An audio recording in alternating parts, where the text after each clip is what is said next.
Have you ever walked into a room in your house, looked at a pile of mail or a chair covered in clothes, and felt a sudden sharp spike of exhaustion? You haven't even done anything yet, but you already feel like you need a nap. This is because clutter isn't just stuff. In psychology, we call it the silent to do list. Every object in your field of vision is a piece of data that your brain has to process. Every unfinished task is a voice saying, fix me, move me, sort me. The thing is, when your environment is chaotic, your brain is constantly on. You're basically living in a visual representation of your internal overwhelm.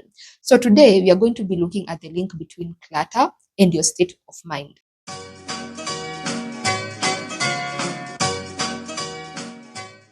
Our brains are designed for patterns and order. When we are surrounded by visual noise, items that don't have a place or piles that feel out of control, it triggers the cortisol response. Studies have shown that people who describe their homes as cluttered or full of unfinished projects have significantly higher levels of cortisol throughout the day. Your brain perceives the mess as an incomplete task, and an incomplete task feels like a threat to your stability. You aren't stressed because of the mess. You are physically redlining your nervous system because your eyes have nowhere to rest. Your home, which is supposed to be your ventral vagal sanctuary of safety, has become a source of sympathetic high alert. So basically, you are essentially living in a workspace that never closes. I want to talk about the different flavors of clutter. This is because they tell us a lot about what's happening inside.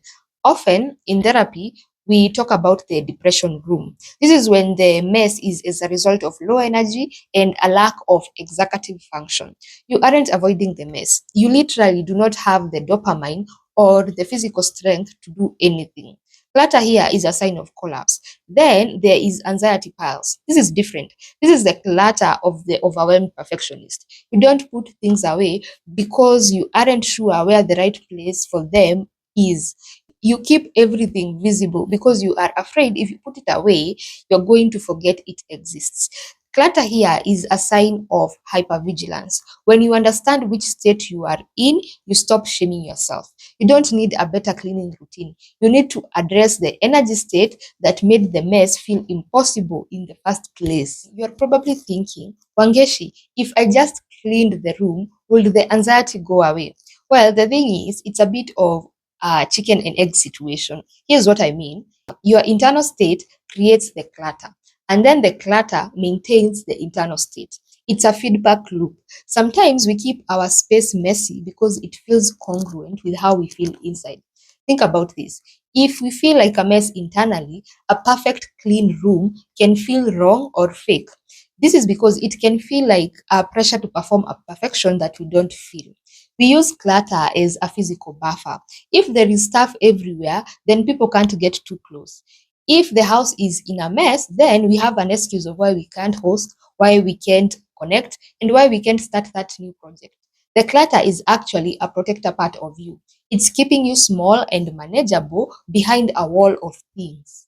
The reason clutter is so hard to clear is that every single item represents a decision. And when you are already mentally exhausted, you have no decision capital left. To throw away a receipt, you have to decide if you'll need it for taxes. To hang up a coat, you have to decide where it belongs. Clutter is simply delayed decision making. But deeper than that, we hold on to things because of the fantasy self. You keep the yoga mat that you never use, the books that you'll never read, or the clothes that don't fit because letting go feels like killing a version of yourself. This creates identity clutter. You are surrounded by the ghosts of who you should be, which make it impossible to be who you actually are.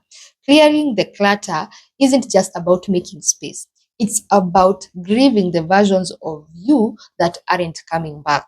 So, how do we break the loop? We have to stop trying to clean the house and start regulating the system. If you are in a depression room state, your goal isn't to clean, it's to move one thing. Yes, just one. By doing so, you're proving to your brain that you have agency. You are waking your nervous system through tiny successful movements. If you are in an anxiety pile state, you have to practice micro containment. What do I mean by this? You don't have to sort the whole pile.